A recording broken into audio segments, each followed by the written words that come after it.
지난 한 주도 평안하셨습니까? 이제 며칠 있으면 설인데요. 민족의 대명절인 만큼 이번 설에도 3천만 명이 넘는 사람들이 이동을 한다고 합니다.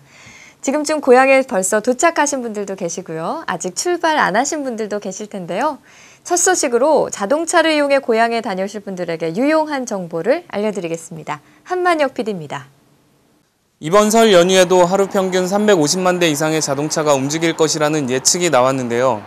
자칫 준비를 소홀히 하면 고향 다녀오는 길에 낭패를 볼 수 있기 때문에 운전자의 사전 준비가 반드시 필요합니다.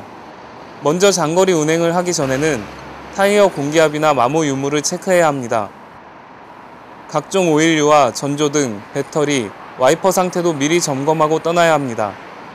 자동차 제조사나 보험회사 등 무상 점검 서비스를 이용하는 것도 좋은 방법입니다. 요즘 차량엔 내비게이션이 기본인데요. 반드시 새로운 맵으로 업데이트하고 떠나는 것이 좋습니다. 자칫 내비게이션 화면에서 차가 산이나 강으로 가는 황당한 경험을 할 수도 있기 때문입니다. 하이패스를 설치한다면 상습 정체 구간인 요금소를 시원하게 지나갈 수 있습니다. 또한 블랙박스를 달면 갑자기 사고가 일어났을 때 유용하게 쓸 수 있습니다. 더불어 보험료까지 할인 혜택 받을 수 있습니다. 어린이와 함께 한다면 게임이나 영화 콘텐츠를 미리 준비하는 것이 좋습니다. 정체 구간에서의 지루함을 달랠 수 있기 때문입니다. 기상청에 따르면 이번 설 연휴에는 눈이나 비가 올 것이라고 하는데요. 스노체인이나 간단한 월동장구 같은 안전용품도 미리 준비해야 합니다.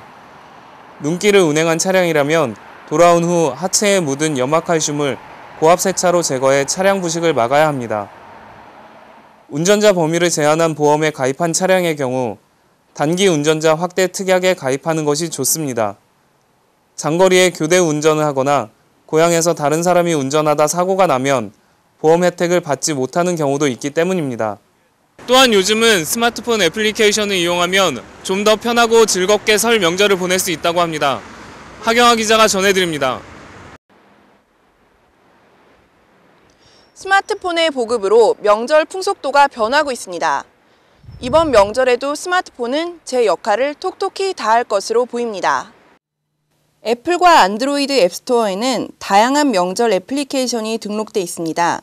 이를 통해 차례상 차리기부터 윷놀이까지 스마트한 설을 보낼 수 있습니다. 막히는 도로나 새로 난 시골길에 대한 걱정은 내비게이션 애플리케이션으로 해결하면 됩니다.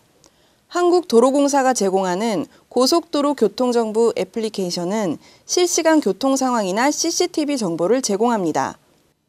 차례상 차릴 때도 걱정이 없습니다. 차례상 차리기 애플리케이션을 이용하면 상차림, 차례 순서 등을 바로바로 확인할 수 있습니다. 온 가족이 모인 저녁 시간에는 윷놀이나 노래방 애플리케이션을 활용해 즐거운 시간을 보낼 수 있습니다. 윷놀이 애플리케이션은 실제 윷을 던지듯이 폰을 흔들어 게임을 진행합니다. 또한 노래방 도우미 애플리케이션은 탬버린, 미러볼, 사이키 등 다양한 효과를 내 분위기를 띄워줍니다. 이 밖에도 명절 음식 레시피, 패밀리맵 등 유용한 명절 애플리케이션이 앱스토어에 등록되어 있습니다. 스마트폰 애플리케이션을 잘 이용하면 한결 편하고 즐거운 명절을 보낼 수 있는데요. 하지만 조상에 대한 마음도 약해지면 안 될 것 같습니다. 미디어잇 하경화입니다. 네, 다음은 이번 주에 어떤 일들이 있었는지 간추린 소식 전해드립니다. 방송통신위원회는 LTE 단말기에 3G 유심을 삽입해 3G 서비스를 이용할 수 있도록 제도를 개선했다고 밝혔습니다. 따라서 이달 초에 3G 유심 이동을 허용한 KT에 이어 SKT도 3월부터 3G 요금제로 LTE 단말기를 사용할 수 있습니다. 삼성전자는 독자 운영체제 바다를 탑재한 새로운 스마트폰 웨이브3를 설 연휴가 끝나면 출시한다고 발표했는데요. 일각에서는 바다OS를 지원하는 콘텐츠 부족과 카카오톡이 되지 않는 것이 흥행의 변수로 작용할 것이라고 보고 있습니다. 이번 주엔 케이블 TV에서 KBS ETV 방송이 중단된 어이없는 사태가 있었습니다. 양측의 밥그릇 싸움에 M1 1,500만 케이블 가입자가 피해를 봤는데요.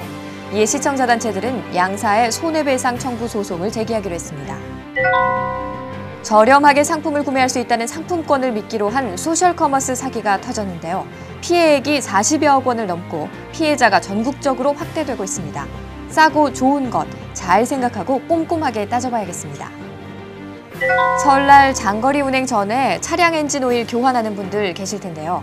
한국소비자원이 검사한 결과 요즘 자동차 엔진 오일은 5,000km를 넘겨 10,000km까지 주행한 후에 교환해도 성능에 문제가 없다고 합니다.